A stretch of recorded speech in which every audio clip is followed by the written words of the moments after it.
Craig Shirley, the foremost expert on Ronald Reagan. The search for Reagan, the appealing intellectual conservatism of Ronald Reagan. Craig Shirley, the Washington Post is out there. They don't know Ronald Reagan. They don't care about Ronald Reagan. They just push their crap and their propaganda, and they want you to believe that Donald Trump, they said today, this Aaron Blake, I think his name is, he said today that it's no longer Reagan's party, it's Trump's party. Is it really that black and white, Craig Shirley? No, Mark. First of all, thank you. It's good to be with you, Brother Levin. Bless you, bro. The Washington Post doesn't know what the hell they're talking about. I don't even read it anymore because it's so nonsensical. It's like CBS News. I don't even watch it anymore because it's just wokeism trash. I read the article. It's silly. It's nonsensical. And by the way, it can be both Reagan's party and Trump's party because guess what? They both embrace the same issues. Now, the Republican Party has changed over the years. We supported Smoot-Hawley, which was high tariffs, so it became a free trade party. Now we're back to tariffs. Is that on many issues, the Republican Party has changed over the years. I remember in 1970, during the Nixon administration, the economy was in bad shape, and massive personal tax cuts were proposed by Senator Walter Mondale and Senator Ted Kennedy, and the Nixon to stimulate the economy. And the Nixon administration said, no, what we need is massive federal spending. Now, the complete role reversal now for many reasons, including the intellectual reason of Reagan. He understood that money is power and that he wanted to transfer power from Washington back to the individual by cutting their taxes and giving more them their money. He understood, that power cannot be manufactured or created. It can only be moved around. And since the time of the New Deal up until 1980, power had been moving away from the citizenry and to Washington, and through tax cuts and through regulation, even speech regulation in many cases, access to speech.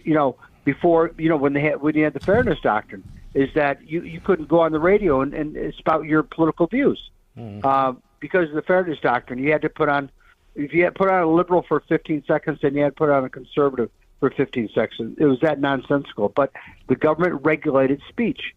And so in that way, the government was taking power away from the individual and accumulating in Washington. Reagan understood this, and he, in many ways, including the historic tax cuts of 1981, it was sending power from Washington back to the states and the individuals, just the way the framers and founders intended. The Washington Post. This is type of thinking. You and I have talked about many times. This type of thinking, this type of intellectual thinking, is beyond the capacity of the Washington Post. They don't understand. They don't understand. And they're always out to do a hit job. They were out to do hit jobs on Ronald Reagan during his time, weren't they? The whole time. Look, one time I counted how many editorials from the 8 years of Reagan's presidency, well, during the campaign, and then through the 8 years of his presidency, and I lost count. There were hundreds of editorials denouncing Reagan, and maybe only a few. Even conflicts with the Soviet Union, like KAL-007 and the Kili Laro and so many other foreign policy conflicts, they invariably always took the side of the Soviets, took the side against their own country, and took the side of the Soviet Union. The communist collectivist state, which were tortured, imprisoned, and murdered people, which imprisoned so many people behind the Iron Curtain, is that the Washington Post could be counted on always to take the side of evil. Mm-hmm. And when it comes to Trump, there's this relentless obsession with trying to define him and destroy him. Even during the time when he wasn't president, it was going on, wasn't it? Yeah, sure. Blame him for everything. Look, I've already seen some early news reports about Biden's State of the Union speech tomorrow, and he's going to divide Americans again. Besides, you're either side of the Constitution or you're against the Constitution. Well, I'm sorry, but stupid. It isn't that simple. It isn't that simple at all. But that's what he's going to try, which is his specialty, is dividing people. We were both there. We were both young Reaganites in the '80s, and we both remember when Reagan left office in January of '89. he had a 73% approval rating. It's just astronomical for 3 out of 4 Americans said, "Hey, I like this guy. He's made, my country a better and safer place to live and a freer place to live." And Biden has been around through Reagan, been around through the Bushes. He's been around through Trump. And he is a really loathsome, nasty... Hold on now. He's really a loathsome, nasty street politician who tried to destroy judicial nominee after judicial nominee, Republican presidency after Republican presidency. He hasn't changed, has he? No, he hasn't. He hasn't. The meanness that was there 40 years ago... By the way, you recounted presidents. I think you actually may go back to the Franklin Pierce presidency. I'm not sure. Yeah, right.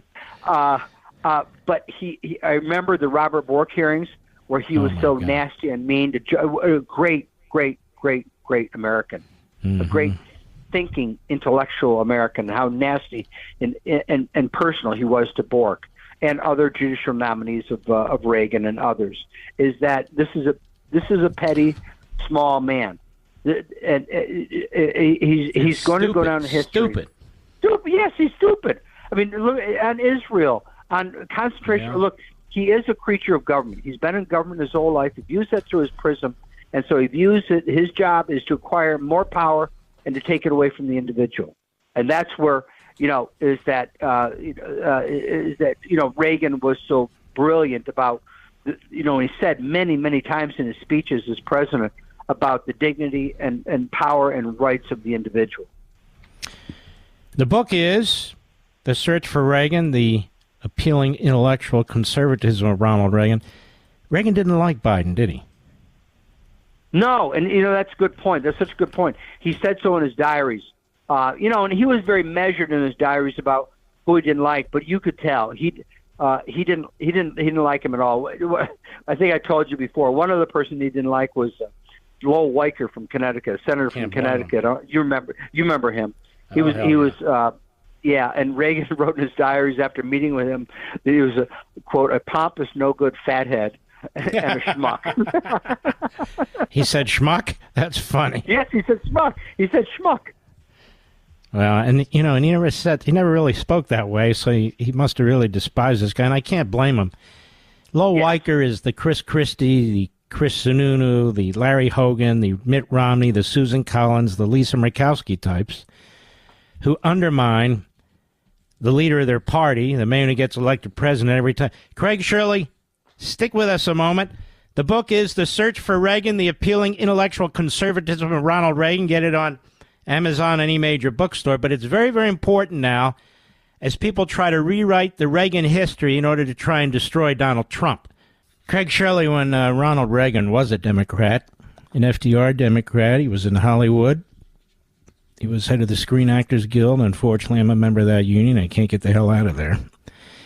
And he saw the ugly underbelly of anti-Americanism and Marxism, and he left the party. Yes. And that had an enormous impact on him, didn't it?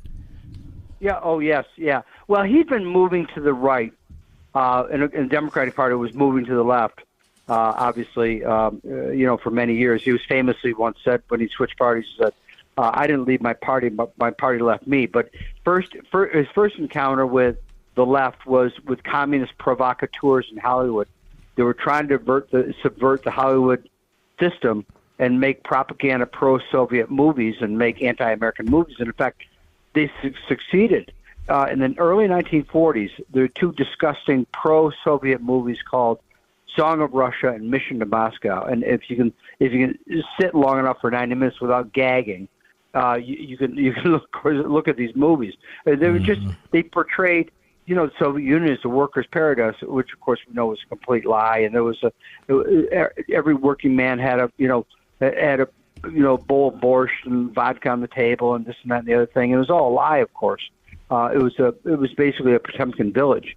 But the Soviets had agents in Hollywood in the 30s and 40s, and even still now. Well, not now, but there's still provocateurs in Hollywood trying to. Of course, now they're studio executives and actors who are producing left-wing movies. They've come out of the closet, come out from the shadows. But that started his historic move to the right. Then during the 40s, he was paying, his taxes were upwards of 90% of his income, and that of course rankled him because he saw the hard, the sweat of his brow was being sucked up by government and leaving nothing for him. And that he didn't acquire the family and pro-life message until the 70s, but he did acquire that.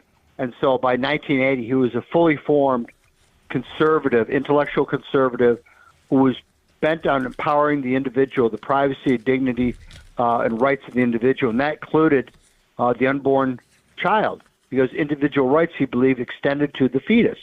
So by 1980, he's a fully formed libertarian conservative. And when I call him libertarian, I would say he was a small L libertarian.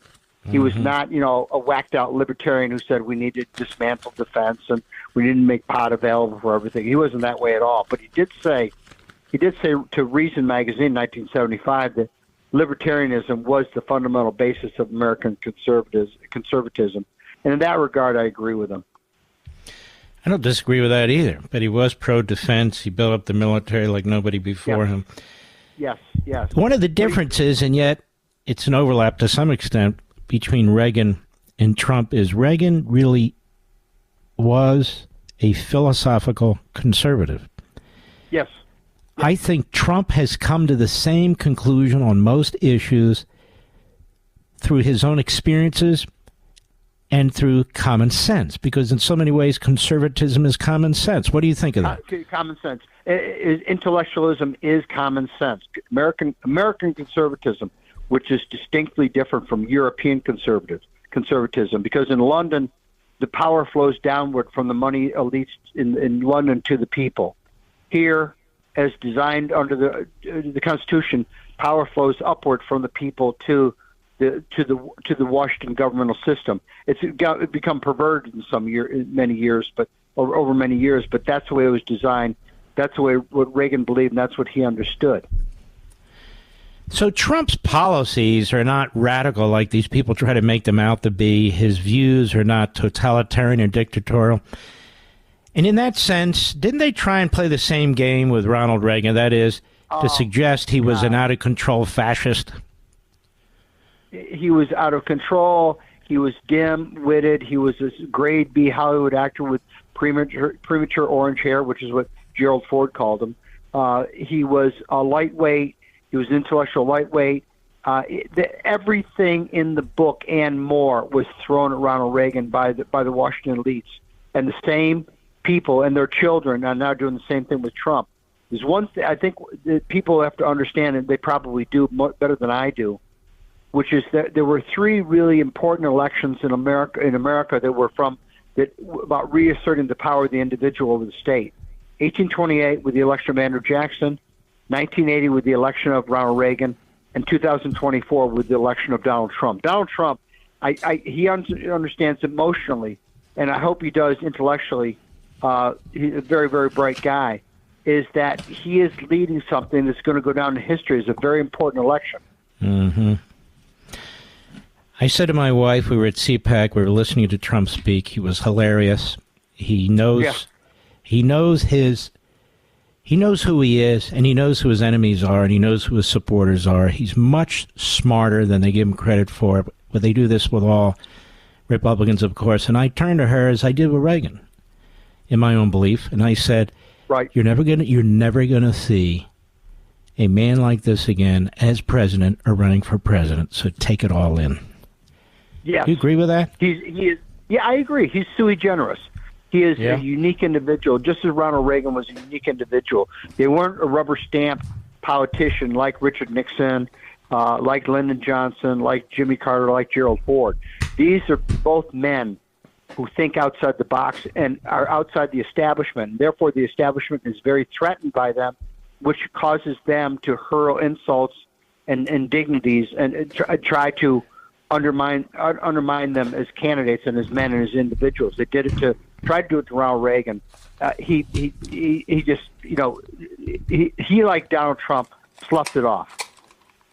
Just said, these people I have nothing in common with. And one thing about Reagan was he loved to get out of Washington. He loved the White House, obviously for historical reasons, but he went to Camp David almost every weekend, and of course, he went to the ranch as often as possible. And he wanted to get out of Washington. He wanted to get in touch with the American people. He wanted to get away from the corruption and the lobbyists and the money and everything else of Washington. Mm-hmm. And you described there Joe Biden. He's everything that's wrong with the country. He's everything that's wrong with Washington. He is not just the anti-Trump in terms of his vile, vicious propaganda, but he's the anti-Trump in terms of viewpoints, principles, belief systems. Trump loves America. I can't say the same for Biden. He's constantly trying to fundamentally transform it. Absolutely. Well, just look at the border. Look at the border. No, what kind of man would be allowing that to happen unless he truly disliked his own country? Mm-hmm.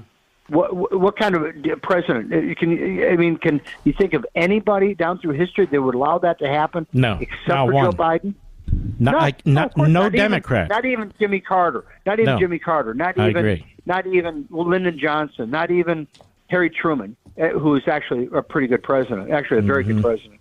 But they were all constitutionalists. They all loved their country, and they all believed in secure borders. And by the way, this nonsense about Reagan and immigration. In his farewell address, he talked about America with walls and a gate that was open for people who came through legally. That's the one part the left always deliberately deletes or ignores from what Reagan said in his farewell address. And I'll tell you the other part, since I was with Attorney General Meese when this issue of amnesty came up for 2.3 million illegal aliens. Right. They believed, unfortunately, that they had a deal to secure that border once and for all. Right. And the Democrats burned them, as they burn everybody.